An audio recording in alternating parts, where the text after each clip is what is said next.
What is going on, lovely ladies? Welcome back to the channel.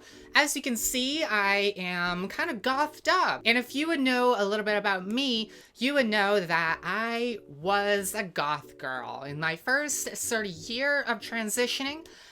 So it feels good to get back into this look, and I think it is very appropriate in terms of what we are going to discuss in this video, and that is body piercings for trans women. And that sounds really weird, I know, but hear me out. These are tips that either for quote-unquote feminine piercings, dealing with long hair and piercings, and I think there's a tip in the very last part that I think is exclusively for a lot of trans women. So please stay tuned. And if you don't know a lot about me, my name is Dimitria, and my goal here is to make you the long, cool woman that I know you can be. I do have my Instagram and I do have my Facebook page, so be sure to follow me on that if you want to get the latest updates and content. Be sure, if you like videos like this, give me a like and subscribe because you will not want to miss what is next. So we're gonna get right down into it, and I think this is an important video to make. Body mods and tattoos and colored hair, that punk style,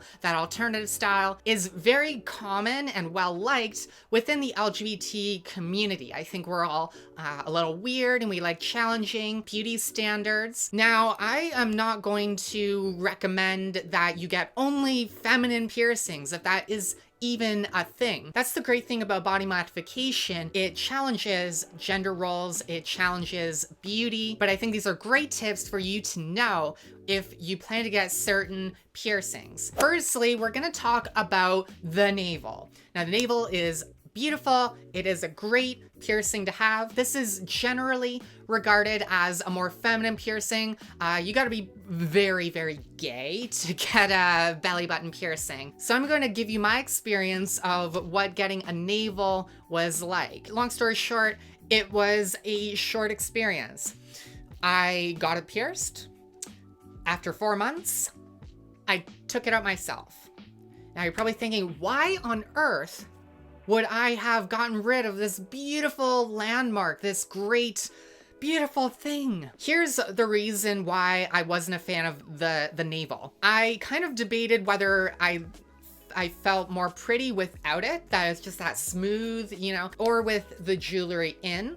That's one thing. Secondly, you have to understand with piercings, each one has a different healing process. It depends on where it is on your body. A navel piercing could take anywhere from 6 to 12 months to fully heal. And there are certain things that you do to the piercing that can irritate it. And the most common thing is wearing tight fitting clothes that go against it. So this could end up being from high leggings, high-waisted jeans, to tights, pantyhose. All of these things can irritate it. So for one thing, whenever I wore something that was tight against it, here's what ended up happening. The top part of the jewelry pushes into your skin. So it creates kind of like a crater, and that's not good for it. So in order for it to heal out the best and heal out the quickest, you have to wear loose fitting clothes. Now, I can generally handle the healing process of piercings, but for this one, my experience trying to heal this out was kind of upsetting because all of the lovely outfits I wanted to wear were all tight-fitting. I had tight-fitting dresses. I'm actually wearing a tight-fitting skirt right now. I wear a lot of stuff that goes above my hips and therefore is pushing, you know, at my stomach. So if you wear a corset, for one thing, that ain't good for it. Plus, I love wearing tights. I love wearing fishnets, pantyhose. If you wear fishnets or you really like wearing them, here's the thing, even after it heals, the thought of that getting caught on the upper ball of the jewelry, that doesn't work a lot for me. I just really want to make sure I can wear anything that goes up on the waist and doesn't cause a lot of issues, or I don't have a fear of like if I snag on it and whatnot. So if you're really passionate about getting your navel done, I think go for it, because that is a very pretty piercing. I couldn't deal with it. It bugged the shit out of me. There are certain things that really irk me, things I have to do all the time, and I'm like, nah, this thing's gotta go. Get out of here. Next up, we're going to talk about earrings. Now, this might be a weird thing to comment on, but I think it's very important to discuss earrings with long hair. So if you're like me, you often wear earrings that have a butterfly clip. This is a separate piece that goes into the jewelry itself, and it keeps it together. You could get what's called threadless jewelry, which essentially it's a clip-on. So it's a lot more secure, but you'll find earrings that are threadless tend to be a lot more expensive. So for instance, the new ones I got are butterflies, and I wanted to get them threadless, but it's not on my budget at the moment. Chances are you're gonna be wearing a butterfly clip, and if that's the case, you gotta be careful of certain experiences or certain things you do that could cause them to pull out and essentially lose them.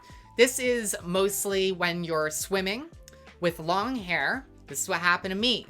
When I went swimming with friends in a lake, I think it was like 2 weeks ago, my long hair, when it was wet, pulled at my earring, and in that murky 7-foot water, I couldn't find it. So those beautiful black earrings that I had on for so long, I only got one of them. So keep in mind, long hair with earrings in the water, they don't mix. Even in the shower, you might want to take them out, because if you paid a lot for those, you gotta hold on to them. And it could be for various activities. For example, YouTuber Lance Stewart, I think a few years ago, one time he went skydiving, and in the process, he lost one of his diamond earrings, like real diamond earrings. If you're doing certain activities, it's best to take them out. And once your hair starts to grow, it could be an enemy to your beautiful jewelry. And the main reason I wanted to make this video is because of this segment. So I'm going to be talking about oral piercings. Now, oral piercings could mean various things, but pretty much it's when the jewelry is in your mouth. So that could be a tongue piercing, a smiley, if you're really individual. But I'm mostly talking about the oral piercings that you can see in your face. So that could be anywhere from what's called Monroes, Madonnas, Dahlia bites, cheek piercings, labres, or a Medusa. You probably notice that when, especially I don't have makeup on, even the makeup doesn't cover it, that I have 2 holes on both sides of my upper lip. That's because I had what were called angel bites, or 2 Monroes. And here's a picture of me with them on. I really love them. I adored my Monroes. If you really want to get whatever piercing you want, go for it. If that's how you want to express yourself, you do you. Here are the reasons why you might want to either wait or avoid piercings like this. You notice with all of the piercings I described, you notice where they all are? You have facial hair all in this area where all these piercings are supposed to go. So what this ends up doing is, in my instance, I could not get a close shave on my upper lip. You just can't. And the reason I took them out is because I decided later on to get laser hair removal done. When I tried to get it done with the jewelry in, the laser gun with the steel, they don't mix well. It irritated the crap out of the piercing. It is possible that if you switch the jewelry to an acrylic plastic, the heat doesn't irritate it as much, but it's often recommended, if you want to get laser done, take them out, let the hole seal up, do laser over it, and then get them back in. So this is kind of a learning curve for me. I wish I just got laser done from the get-go, because it's very frustrating where, you know, you have to take these out, and now I'm stuck with 2 holes 2 marks, 2 scars that I can't get rid of unless I get them back in. But I want to get laser done first. So thank you so very much for watching this video. Hopefully you got a lot out of it and some insight into someone who's transitioned for a little bit and these problems that end up with certain piercings when you're transitioning. It's a weird thing to comment on, but I think it's all very true. So please comment down below for any questions, or if you want to stir up a conversation, if you want to send messages on Facebook. I am really new. I am not big, so you'll most surely get a response. So hopefully you enjoyed. Thank you so much. See you later.